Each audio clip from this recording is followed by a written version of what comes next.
Your New York Knicks are on to the NBA Cup tournament stage after a 121 to 106 dominant win over the Magic. What does this mean for the Knicks? And how does the whole NBA Cup thing work again? Getting into it right now on Locked On Knicks.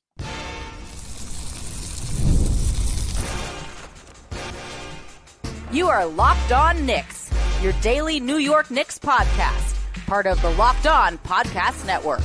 Your team every day. All right, welcome in to Locked On Knicks. Today's episode is sponsored by Game Time. Download the Game Time app, create an account, and use code Locked On NBA for $20 off your first purchase. And I want to remind you, your favorite podcast now has a newsletter introducing the Locked On Knicks daily newsletter. One stop for ultimate team and league coverage delivered right to your inbox. Sign up for free now at LockedOnDaily.com. That's LockedOnDaily.com, and start your day with the all-new free Locked On Knicks newsletter. And I wanted to remind you guys to like and subscribe if you're on YouTube. Hit that auto download function on your favorite podcast app. And most importantly, thank you guys for making us part of your daily routine. We're here for you guys 5 days a week, so your support really does mean a lot. I'm Alex Wolf. I'm editor-in-chief of Knicks site, The Strickland, which you can find at thestrick.land. And I want to apologize if I sound a little nasally today. I'm coming off a annoying cold over the last few days, but powering through to deliver you guys the news, the big news, that the Knicks beat the Magic 121 to 106 to advance in the NBA Cup. So the Knicks, this was kind of a win and you're in situation. They needed to win over the Magic to have the better record. And then they didn't have a good enough point differential where they would have been able to overtake, I believe it was Boston, to get the wild card spot. So they did what they had to do. They won this game. They won it in grand fashion. Honestly, the final score is not really indicative of how dominant this game was. The Knicks were up by 37 at one point, and this it never really felt as close as it ended up being. Even though Tibbs, I'm sure, is fuming that it only ended up a 15-point game by the end. The point differential didn't really matter for the Knicks once they reached the point of, being the winner of this game, because then all they needed was just to advance. And I guess if they beat the Magic by like 50, they could have overtaken Milwaukee for the number one seed. But as it stands, actually, they won Group A. They go to the elimination rounds and they get to actually host a home game in the Garden now in the NBA Cup, which should be kind of fun. But I'll get into more of that in a minute, and actually why I think it's better that they ended up the 2 seed rather than the 1 seed. So that I'll get to that in a moment. But I got to say that the team, if we're just looking at this through the scope of regular season Knicks basketball game against a team ahead of them in the standings, I thought they looked way more crisp overall on defense. I think that was thing number one that really stood out. The Magic got free for some threes early. Kentavious Caldwell-Pope hit like 3 in the first, 4 or 5 minutes of the game, and pushed the lead out. I think the max it ever got was like 14-6 over the Knicks, which, it started to make you think, oh no, this team that's 30th in the NBA in three-point shooting is going to suddenly get hot against the Knicks, because if there's one thing the Knicks traditionally have issues with, it's giving up open threes in the corner. And they were hitting those early. And yet, as the game went on, they started to look like the team that is 30th in the NBA in three-point percentage. And that's a team that the Knicks can hold up well against, I think. And, they kind of proved that throughout the game. Franz Wagner kind of had his moments, and that was more or less it. I mean, the Magic didn't really have anyone else that really stood out, at least to me, like nobody that popped like crazy to be like, oh, this guy's having a very, very good game. This guy has a chance to potentially win this game. And like I said, they were up by almost 40 in the late stages of the third quarter, early stages of the fourth, and just kind of went foot off the gas a little bit down the stretch of the game. The last like 3 minutes or so were full on garbage time with like the whole bench cleared for the Knicks. So, they managed to make this one comfortable enough that they could take a little time off and have guys play, maximum like 35 minutes. I think like Cat, Mikal, maybe Hart played like 35 minutes. Brunson got kind of a night off, played like 26 minutes, which was good. So all in all, I think it was a pretty solid game for them. Just clamping up defensively, working better on the inside, sticking with their men on the perimeter, playing passing lanes really well. I mean, I thought this was just, you look up and down the box score, like almost every guy had like 2 steals in this game, which is crazy. So, they managed to really work that well. I'm actually going to check the box score because now I'm curious. They ended up in total with only 6 steals in this one. It seemed like there was more on the box score to me. I don't know. But Josh Hart had 3 steals. Mikal Bridges had 2. Deuce McBride had 1. But that didn't even quite feel indicative. It felt like they were really doing a good job of working the passing lanes and all in all making the Magic uncomfortable in this game. Karl-Anthony Towns, I think, was the standout of the game for the Knicks. So he had 23 points, 15 boards, 2 blocks, shot 8 of 18, 2 of 5 from 3. I think he had the play of the game, maybe one of his swaggiest plays all year, where he just got fouled like crazy by Mo Wagner. I don't know how it wasn't called, to be honest. It was just like he was starting to try to back him down, then Wagner just kind of like pushed back into him, fine, but then swiped really hard into him, and it's like, well, that's a reach in, and that didn't get called. And Cat just kind of like looked over at the ref, who had a very clear view of it, and just kind of stopped, stalled there, looked over. You could literally see him on camera, just be like, "Come on, like, do you see what this guy is doing to me?" And then casually, as the shot clock's winding down, and you're starting to think like, "Come on, Cat, all right, like you just wasted like 2 seconds." Giving the ref a look, which they deserve, but we still need to get a shot off here. And then just casually turns around and hits a little fadeaway, falling out of bounds against Mo Wagner there, and then just kind of heads back up the court. And I think had another look or a choice word or two for the ref, within the bounds of what's allowed, of course. But I just thought that was really cool. I liked the fact that, I mean, this game was really, I think, the Mo Wagner versus Cat confrontation was sort of the center of this game, and what started sort of making this game a little chippy at times. Definitely the most fun part of the night, in my opinion. But I don't know. There was one overturned foul call on a 3 that kind of made no sense to me. Like Wagner fouled Cat on a 3 straight up. He closed down on him, got out, got his hand up, and then upon review, they determined like he didn't actually hit Cat's elbow first or whatever, or his wrist. He had hit the ball first, so fine, that was a block. But then followed that up with a hip check and landing in Cat's landing zone, which, regardless of contact to the arm, shouldn't matter because the landing zone foul is like, as far as I'm thought, unimpeachable. But then they determined that all other contact after the after the block was incidental, and the Magic actually challenged that one and then won it. And I don't know, it was interesting. But either way, it was funny. I just want to also go on a quick rant before I get into the rest of Cat's day, that Mo Wagner looks. He's got to get a stylist. Like right now, he just looks like straight up a 80s movie, like teen movie villain. Like he's just like he's got the longer hair that's like parted in the middle, and he's got it like kind of slicked back a little bit. He's got like the little wispy mustache and everything going on right now. I don't know. Something about him. I was just watching him and I'm like, man, you just look like the dude that's just being an irritant all day. And he certainly was an irritant in this game.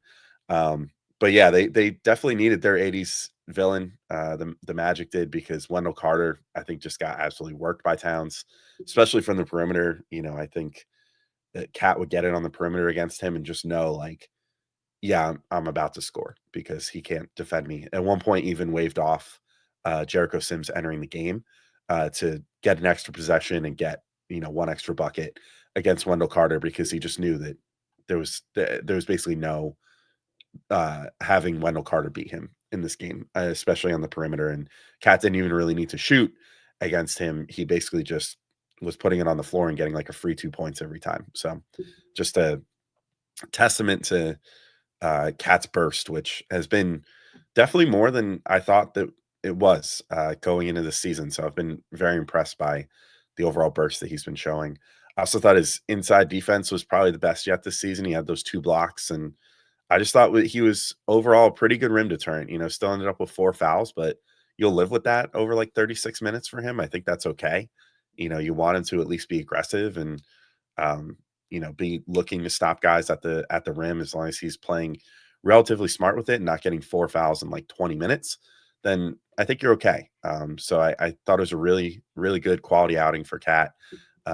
And hopefully things keep going that direction on the defensive front. And offensively, obviously, we know that we've got a guy here who's maybe the best offensive big in basketball this season. I like other than like Nikola Jokic, but is scoring big. I think maybe is shown to be the most versatile of anyone in the league right now. So great times to be a Knicks fan.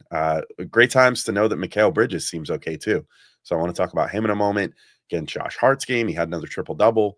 OG Anunoby bouncing back, and much more in just a second. But first, I got to let you know about our friends over at Game Time. And Game Time has a great new feature called Game Time Picks that makes getting tickets to see your favorite teams play live even easier. It filters out the fluff to show you only incredible deals on great seats so you don't have to waste time searching through thousands of tickets. So, Game Time Picks, I used it last week. I actually went to go see Knicks Mavs, of all games to go see. I saw them in their maybe their worst performance of the season, but still interesting. Shout out American Airlines Arena. It's got a real hotel vibe to it. I don't know. That's the only way I could think of to describe it. It was just kind of bizarre the way that their hallways and stuff work. It felt like walking through a hotel, and then you walk out and it's just like could be Barclays Center, could be any other big old arena with a high ceiling and whatever. It was okay, but all in all, really fun experience. Had a good time going, and I got to go for not as much money because I paid attention to Game Time and used Game Time picks and had them serve me up only the best deals. And I looked the day of and checked out tickets and was able to get in for way less than what it was a week prior to trying to get into the game.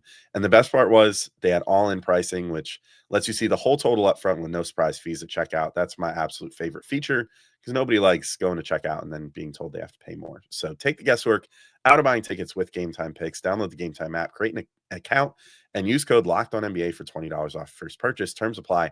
Again, create an account and redeem code LOCKEDONNBA for $20 off. Download Game Time today. What time is it? Game time. And today's show is also brought to you by our friends at PrizePicks. And PrizePicks is the best place to get real money sports action. With over 10 million members and billions of dollars in awarded winnings, PrizePicks has made daily fantasy sports accessible to all. You just pick more or less on at least two players for a shot to win up to 100 times your cash. You can run your game all season long on PrizePicks. And you can now win up to 100 times your money on PrizePicks with as little as 4 correct picks. It's the best way to get action on sports in over 30 states, including California, Florida, Georgia, and Texas. You can sign up and get $50 instantly when you play $5. You don't even need to win to receive the $50 bonus. It's guaranteed. That's awesome stuff. PrizePicks also offers weekly promotions that can lead to big payouts like Taco Tuesday. Each Tuesday, PrizePicks discounts select player projections up to 25% to provide even more value for your lineup. And my favorite thing is always to do the multi-sport entries too. We're getting to the point where maybe we're not going to have quite as many multi-sports going on anymore. So take advantage while football season's still going on. Nothing more fun on a Sunday than if there's a little NBA basketball and a little NFL football. You make a multi-sport entry where you pick, I don't know, over on I don't know if this is possible, but I'm going to pretend. Or under on Aaron Rodgers yards. Let's do that. Under on Aaron Rodgers yards. You can pick over on Jalen Brunson points. Have a grand old time watching the Jets stink and the Knicks be good. But anyway, download the PrizePicks app today and use code LOCKEDONNBA to get $50 instantly after you play your first $5 lineup. Again, download the PrizePicks app, use code LOCKEDONNBA, and you'll get $50 instantly after you play your first $5 lineup. PrizePicks, run your game. All right, and I'm back in to keep talking through this big Knicks win, advancing them in the NBA Cup. Let's talk about Mikal Bridges real quick. 19 points, 5 assists, 2 steals, 8 of 13 field goals, 2 of 6 from 3.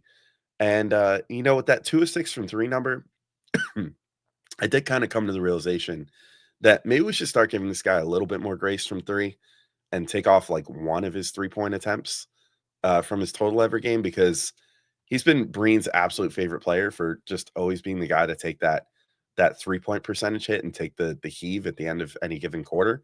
Did it twice, and this one actually made one of them. Wasn't really like the biggest heave. It was a normal 3, but it was rushed. And then took another one later on in the game to end the third quarter. So, yeah, maybe it's worth just giving him a little bit of extra, a little extra rope. Take like one attempt off his total every game from 3. That doesn't fix the 0 for days, but certainly, would have changed his outing in this one from 2 of 6 to 2 of 5, which goes from 33% to 40%. And 40%, I think we can all agree, is pretty much where we want Mikal to be for the season. But all in all, just another really good outing for Mikal. If I was going to pick any nits with this, I'd say, I still think he should have taken a couple attempts all the way to the hoop instead of just the midi. But, they went in, so it's tough to argue against it. He also got an and one that way. So, that's good. That was a free throw attempt, but still only puts him at 3 attempts in his last 10 games. So I'd love to see that go up. But, the 3 coming around makes a huge difference. I think that's the biggest thing that he needs for his season to be a success, is to make those threes, because, the Knicks are going to rely on him to take like 6 to 10 threes per game. I think that's the ideal number you want to look at for him. So, as long as the 3-point shot keeps coming around, I think that'll help him out a lot. But yeah, I still would like to see him, try to get to the rim a little more. That could be the difference making thing that turns him back into like borderline all-star level. But also the defense I thought was good in this one. I thought that he was getting skinny a little more around screens and stuff, was sticking with his man better. That's been getting better the last few games. So hopefully he's using like one end to inspire the other, like, and hopefully it's the defensive end inspiring the offense, not the other way around, because the other way can be kind of a slippery slope. But yeah, I think all in all, pretty solid game for Mikal, and I'd like to see more like this out of him. Then Josh Hart had 11 points, 13 rebounds, 10 assists, 3 steals, shot 4 of 6 overall from the field. I thought he did a really good job pushing the pace and rebounding, which, you pretty much just expect out of him. But even in half court sets, like, I think he was making a concerted effort to kind of tilt the D as early as he could if he was the one bringing the ball down, and get those quick, early clock shot attempts, whether it was like hitting Cat wide open for a 3, or, just in general looking for a cutter or whatever. And I wonder if that's sort of like their MO when Hart brings the ball down, because they know he's so good with those, quick hitter touch passes. But I think that was probably my biggest takeaway from him on the 10 assist front. My favorite look was, I think, a quick look to a cunning Brunson for a layup in the third. Hart brought the ball down, and Brunson just like turned on the jets and went straight inside, because Cat had the floor spaced all the way out, wide open paint, and Brunson was like, well, I'll take that shot, and just ran right in. Got a really nice dime from Josh Hart, made the layup. That was great to see. I actually think Hart had a really huge scoring impact too, despite being the low man amongst the high scores in this game, and amongst the starters. But he made all of his made field goals in the first 2 quarters, and every single one of them were just like bone crushing finishes on the inside, where he went right at guys and finished right into their chest. And I think he kind of played the role of like the spirit breaker in the second quarter, with Brunson on the bench, and let the Knicks really start running it up. So I mean, that's what you kind of need to see when Brunson is out. Like, you don't want to have it be a situation like last year or the year prior, where, especially like in the non-Randall times for the Knicks, like anytime that Brunson was off the floor, it was just really ugly for the most part. You don't want to deal with any of that. And I think the Hart is sort of that ideal guy to sort of be with the bench unit, keep things going, keep the pace pushing. Also has that elite finishing ability on the inside. They showed a stat, as of right now this year, he's finishing, I think it's second in the NBA behind only Wembanyama, in terms of finishing in the paint, or or finishing at the rim, excuse me. But he's doing really good in that regard. So you want to keep leveraging that, and keep getting him those attempts inside, and keep letting him kind of run up the score that way. Now, I'll just kind of briefly hit on the other 2 starters here. So OG Anunoby, 18 points, 2 boards, 2 assists, 2 blocks, 7 to 10 field goals, 4 of 7 from 3. OG really gets back on the horse from 3 here, after going 0-15 his last 3 games after his 40-point game. So had 2 fantastic blocks, one of Mo Wagner inside off an offensive rebound, and another off Franz at the at 3, where he kind of just went full go-go gadget arms and went up and got the block against Franz Wagner. But other than the threes, like, which obviously it's great to see those come back for him. He had a fantastic 1v1 possession against Jonathan Isaac, who's like a really good defender in his own right. Just kind of froze him in place, used head and body fakes, and then his allowable steps to just like completely get Isaac stuck in mud and get under him and then just go up for a little layup. That was a really, really nice possession for OG. Just kind of showed the offensive versatility that we're seeing from him this year. Then, Brunson, I don't really have too much to say, honestly, but I just feel like I should highlight him. He was the second leading scorer for the team, but 21 points, 4 assists, 8 of 15 from the field, 1 of 3 from 3. Like pretty ho-hum as far as Brunson games go. Nothing really like that surprised you. Also, he probably could have scored more points. He only played 26 minutes to get to those 21 points. Was able to kind of take sort of an off night thanks to the fact that Deuce and Cam were playing really well together and, put together some nice minutes with him on the bench. And I'm sure that he's not complaining about the fact that he got to, kind of spectate a little bit in this one and still get his numbers and, get a little chill time. That's always nice. And then speaking of Deuce and Payne, Deuce 18 points, 5 of 7 from 3, 4 assists. Campaign 7 points, 3 assists, 1 of 2 from 3. I really think they're starting to get sort of a Derrick Rose, Emmanuel Quickly in 20 to 21 kind of vibe as the season's going on. They're just this like super dynamic bench duo that just turns the pace up, gets things going on both ends. Like both of them are disruptors on defense. Campaign, like as much as I don't think he registered a steal. He was putting on good ball pressure, getting the Magic frustrated. Um, I didn't go back and like watch it again, but I seem to remember him forcing a turnover at some point that was not credited a steal, but effectively was one by forcing a bad pass and just playing good defense.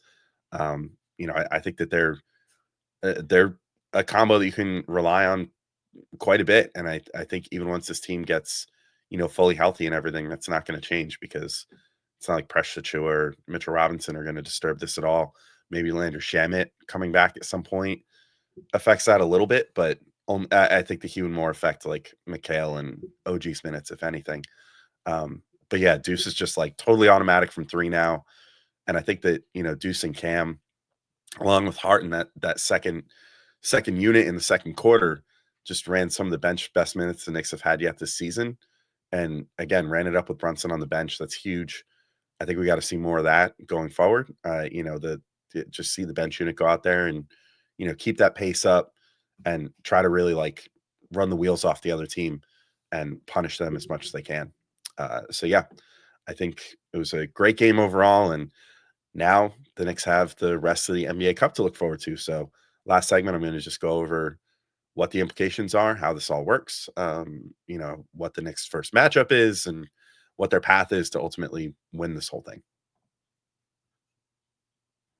But first, I got to let you know about our friends over at Chime. And, we've all been there spending a little more than we should be during the holidays. And you could take control of your finances by using a Chime checking account with features like no monthly or maintenance fees, fee-free overdraft up to $200, or getting paid up to 2 days early with direct deposit. Learn more at chime.com/MBA. And you can join millions of Chime members who are working on financial progress. Chime helps with fee-free overdraft up to $200, and your next deposit is applied to your balance. Get spotted on debit card purchases and cash withdrawals with no monthly fees or maintenance fees and over 50,000 fee-free ATMs. To date, Chime has spotted members over 32 billion in transactions through SpotMe. Friends give friends a boost, so eligible members get complimentary boosts to temporarily increase a friend's SpotMe limit. When you give a boost, they can boost you back to temporarily raise your limit. So you just set up direct deposit in your Chime account, and after a qualifying deposit of $200 or more, Chime will notify you to enroll in SpotMe. With an activated debit card, Chime will spot you up to $200 on debit card purchases and cash withdrawals, and your next direct deposit is applied to your negative balance. Chime never charges overdraft fees for using SpotMe. So enjoy the holidays while keeping your financial goals on track with Chime. Open your account in 2 minutes at chime.com/MBA. That's chime.com/MBA. Chime feels like progress. Banking services and debit card provided by the Bancorp Bank N.A. or Stride Bank N.A. Members FDIC. SpotMe eligibility requirements and overdraft limits apply. Direct deposit timing depends on submission of payment file. Boosts are available to eligible Chime members enrolled in SpotMe and are subject to monthly limits. Fees apply out-of-network ATMs and OTC withdrawals.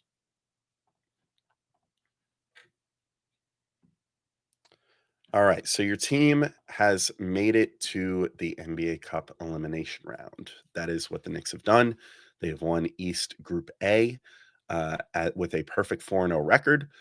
They now become the 2 seed in the upcoming tournament here because their point differential was not as high as the Milwaukee Bucks. So again, the sort of NBA 2K of it all, where blowing out your opponents helps you out in this thing, where normally blowing out opponents is viewed as a little taboo. Helps you out in this tournament. But unlike last year, where the Knicks were the wild card, this year as the 2 seed, they get to actually host a game, which is cool.